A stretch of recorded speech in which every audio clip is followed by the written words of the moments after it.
Welcome to the Fear and Greed Daily Interview. I'm Sean Aylmer.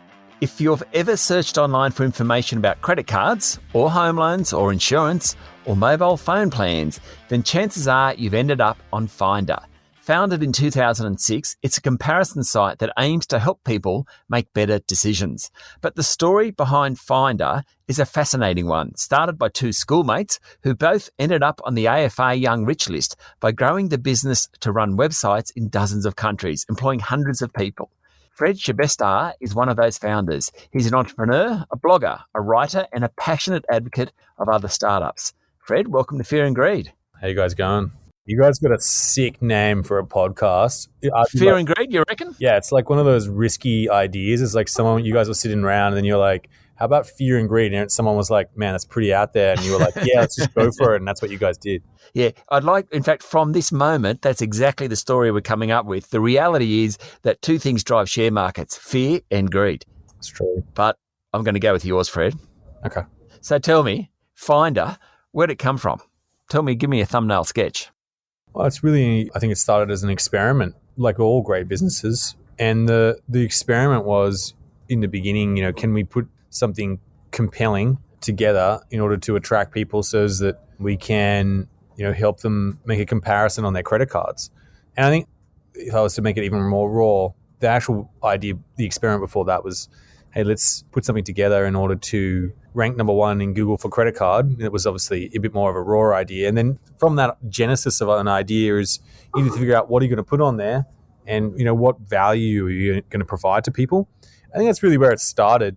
And then, that idea, performed quite well and really just like, I'd say, a wandering, crafting creationist that we tend to be. We've been innovating and creating things to extend upon that and doing that for a long period of time. And I have this thesis that if any business, I'm quite an investor as well. I love to invest, takes a domain space and really a single-minded focus and focuses on it for a long, long period of time. I think it's quite fascinating as to where that goes. And in this case, we focused on comparing things and helping people save money.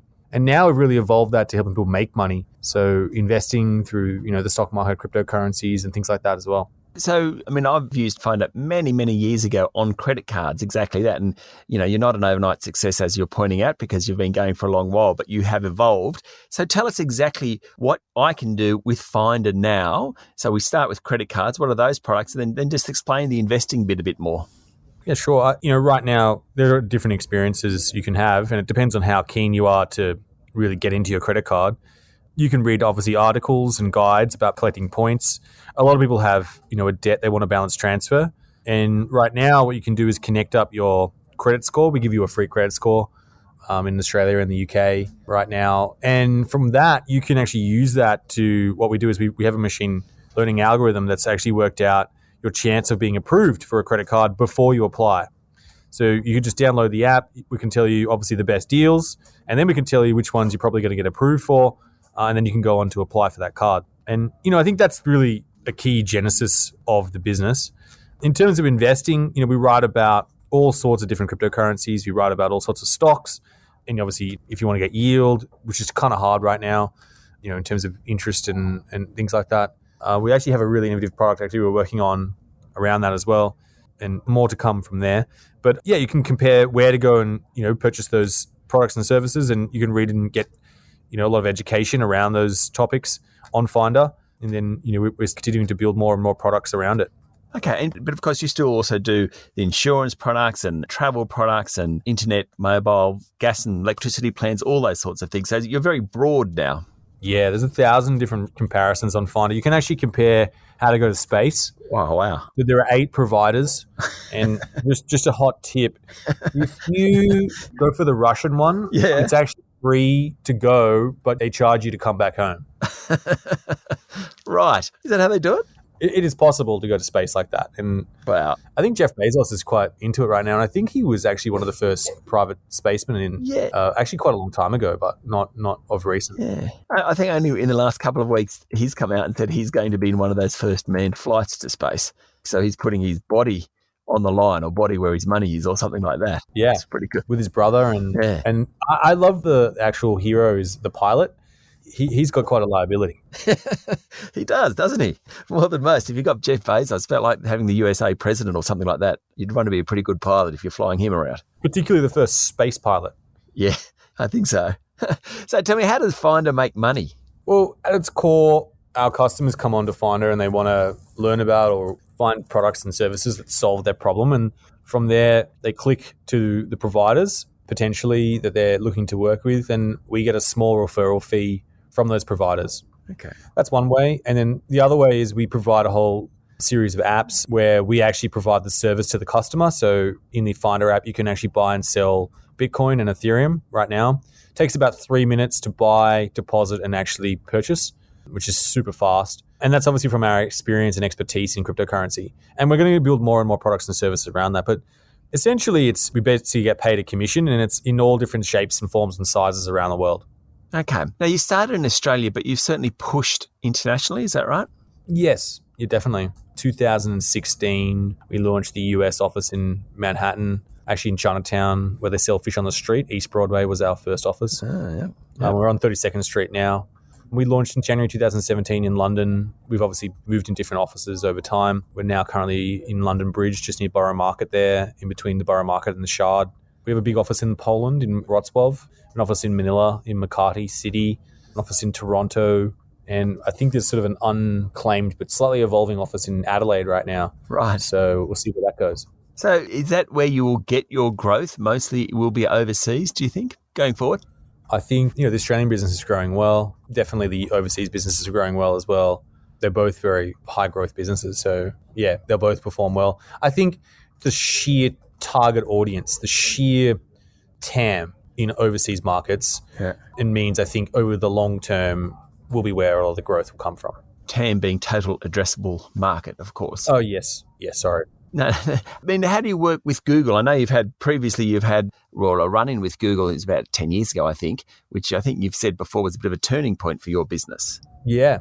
It's one of those relationships where you got to honor by Google. And we've done that over many, many years, and we get different results, and obviously Google results change all the time. Yeah, and one time we pushed it too far, actually a few times, and they penalized us, which means we lost about 80% of our traffic overnight, and we lost it for about 3 months. Wow. Which was not pleasant at all. And then we recovered that. We paid off our Google debt. You don't go to jail. There's nothing illegal. It's just one of those things where you contravene their requirements. But, over the long haul, I think Google's a great partner of ours. Yep. And I'm very grateful for what they've given us, and we continue to serve them. And I think we're, a great contributor to their search engine results and what sort of is in them. Obviously, they fill their search engine results with our rankings, and we deliver for their customers the intents in which they serve up. Yeah. Stay with me, Fred. We'll be back in a minute. My guest this morning is Fred Schebesta, entrepreneur and co-founder of Finder. So what are the products that are most popular on finder.com? What are people doing on that site mostly? Well, it changes continuously, right? So when the pandemic first broke out, as an example, face masks, toilet paper, and hand sanitizer were the most popular things, which was wild. Yeah. Are people comparing toilet paper? Well, where to buy it, they are, because it was not, no one could get any of it, which is really bizarre. But anyway, that's neither here nor there. What's popular right now? I think stocks are popular, cryptocurrencies are popular. I think it depends on which country, right? So mortgages are popular, I'd say around the world, particularly in the US and Australia. Stock trading accounts, because people are investing into their own hands these days and moving money away from fund managers. And actually, there's a lot of research around that. And this is not my research, but, ETFs performing as good, if not better than active fund managers in the majority sense. But, there are obviously great fund managers as well that outperform ETFs and the market. So a lot of people are transitioning to their own investing. Broadband has been really popular because people are really angry with their broadband right now in Australia, particularly because they're working from home. I think digital banking accounts in the UK are very popular with all the new neobanks coming up. There was a big phase just before about online mattresses in the US. We called them mattress war, which was kind of wild and weird, but sort of played out eventually. I think health insurance is quite popular right now in the US. Obviously, they've still got a very big pandemic going on, and there's still people are concerned about their health. And I think they will be for quite some period of time. Okay. So tell me about Finder Ventures. It's the innovation arm of Finder.com. and it's about building new businesses and investing in. Tell the listeners a little bit about that.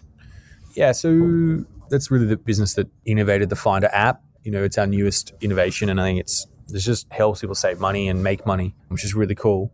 It's really the innovation. Let's talk about innovation for a second, right? So there are two forms of innovation, I believe. One is incremental innovation, where each year you slightly improve the product you're doing, and we do a lot of innovation in that sense. On the second hand, there is what I call is a little bit of a more challenging innovation, is where you take giant leaps forward or you create brand new products. And I think Amazon really is a factory of this. Sony's a great company. I admire Sony so much for their innovation. There are a lot of car manufacturers right now innovating as well. There are a series of companies that are great at taking giant leaps forward into the unknown, into the ambiguous, into the area where it is not clear, whether you cannot make a plan, you could only make experiments. And many companies struggle with this, and a lot of companies do really well. And Finder as an organization, we really drive our innovation out of Finder Ventures in those giant leaps forward. And you can see that from the products that we're making. Okay. I want to head towards open banking. And the idea with open banking really is that data or the information about people can be transferred between different financial institutions much easier. That's in a practical sense. That's kind of, if I want to change my home loan, it's actually much easier under open banking, and hopefully there's more competition. What sort of opportunities, given that your background, you began certainly in financial services, will that whole open banking regime make a difference, do you think? Definitely. I think open banking is the gateway and key to customers being empowered to actually make incredibly better decisions about their life and their financial circumstances. And I think what's interesting is, let's zoom out for a second. Financial institutions have had open banking for 100 years. They already see all the transactions and data.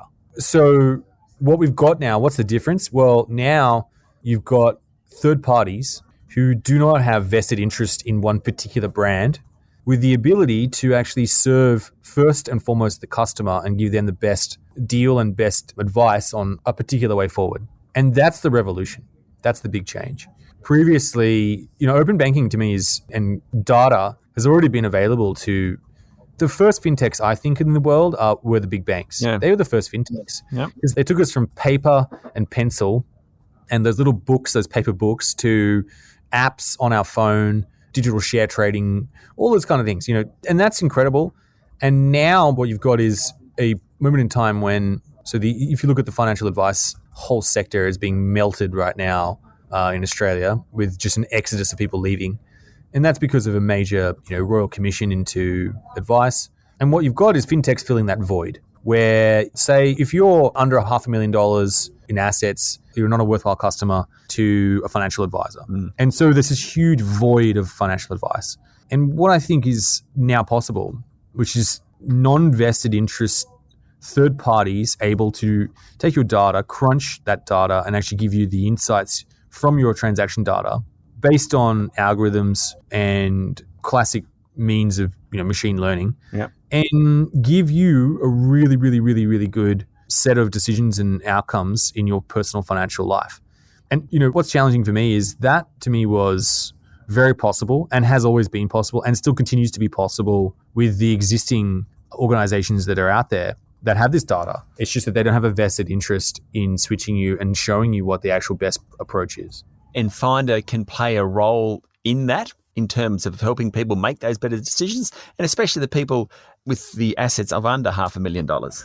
Yeah, we've been helping people save money for over 11 years now. And I think we can fill that void. We can provide the tools that people need in order to, access their data and then apply learnings and apply insights to that data to get themselves into a better financial situation. And not only do we want to do that through saving people money, but we actually want to help people make money through their investments as well. Fred, you're releasing a book, Go Live, 10 Principles to Launch a Global Empire.